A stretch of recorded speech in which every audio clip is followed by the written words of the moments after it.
Let's go to another favourite guest of mine at 20 to 5 on the day that, well, Keir Starmer says, and I quote, "I'm thinking of giving some money to Vietnam and Iraq. I know you're all screwed in this country and you've got nothing, but I'm thinking of giving some money to Iraq and Vietnam to stop people leaving their shores to come here and take most of what we can't have." It's not how I do it. Henry Bolton, good afternoon. Afternoon, Jeremy. It's not how I would do it either. We're giving money to Iraq. It's my money. Sorry, we're giving money to Iraq. What the hell's going on now? I'm missing the point. It's bonkers. I mean, this is absolutely ridiculous. Look, even the French, when we give money to the French, they can't stop the boats. You know, this is just a gimmick. And I'm actually very concerned about it because it's actually going to do harm, Jeremy. First of all, I mean, because I've done this. I've worked in countries such as those, where we've put money in, but what we've done there, when I was involved, I managed the budget.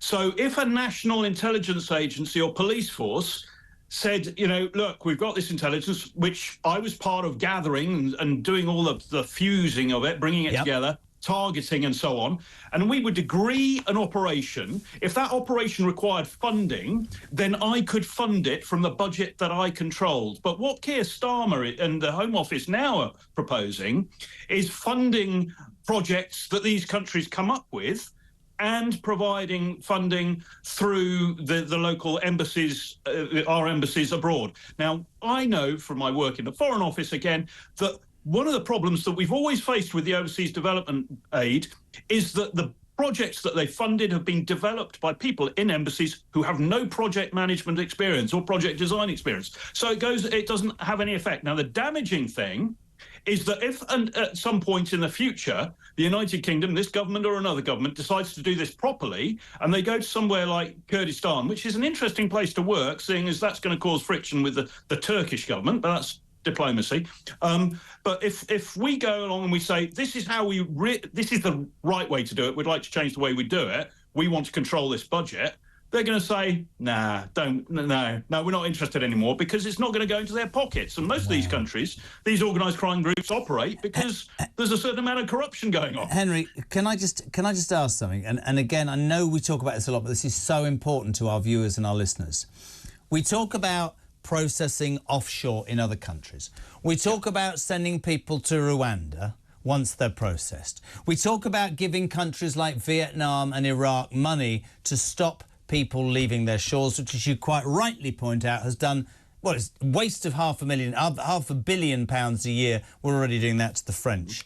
Am I right or wrong in saying that the most simple way to deal with this is to deny boats entry into this country, to create a processing system with 1,000 trained people straight away, so that the minute these people arrive, they are processed, and send them back to their countries and forget? I mean, look, there's a story today that caused real consternation, and you can understand why. A Congolese paedophile, I know you know this story, I mean, this is what's wrong with this country, peeps, accused and convicted of sexually assaulting his stepdaughter, OK? Ready for this, people?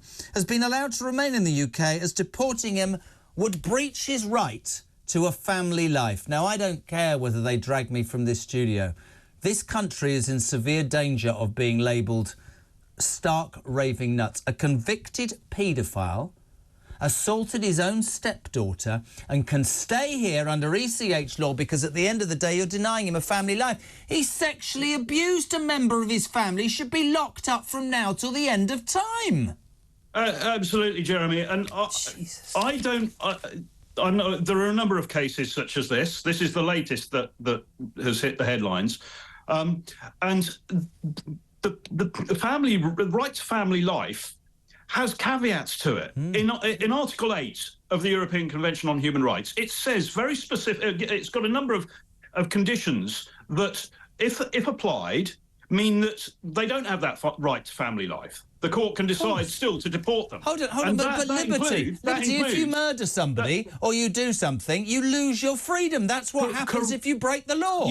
You lose your freedom, but the ECHR itself says that if you pose any sort of risk to public or national security, the right to family life, forget it. You go. Even they speak sense. But what I fear, Jeremy, is that this is in a way even worse, because I know that a year ago or thereabouts, the Home Office failed to even attend 21% of the appeals to deportation. So the Home Office started a legal action to deport somebody. They appealed against it, and the Home Office lawyers didn't even turn up to 21% of the cases. Now, of course, a court cannot consider public safety and national security in these cases if the Home Office isn't putting that case forward or providing the evidence to support it. Now, I don't know, I have to say, I don't know whether in this case the Home Office did or didn't present that case and provide the evidence for it. But I have a suspicion that that is why our courts are allowing these people to stay here, because the Home Office is not doing its job. You mentioned resources. If Parliament, if this government wants to stop this problem, they have to put the resources in there, and they have to train those people in the correct manner. Absolutely. At the moment, neither of those two boxes are being ticked. Henry, I have to. The political will isn't there. Henry, I could listen. You know, I could, mate. I could listen to you forever. You speak common sense. We'll keep talking about. It's the #1 concern for people that watch and listen to this: immigration. Seemingly, we're not able to come up with an answer. Henry Bolton, thank you.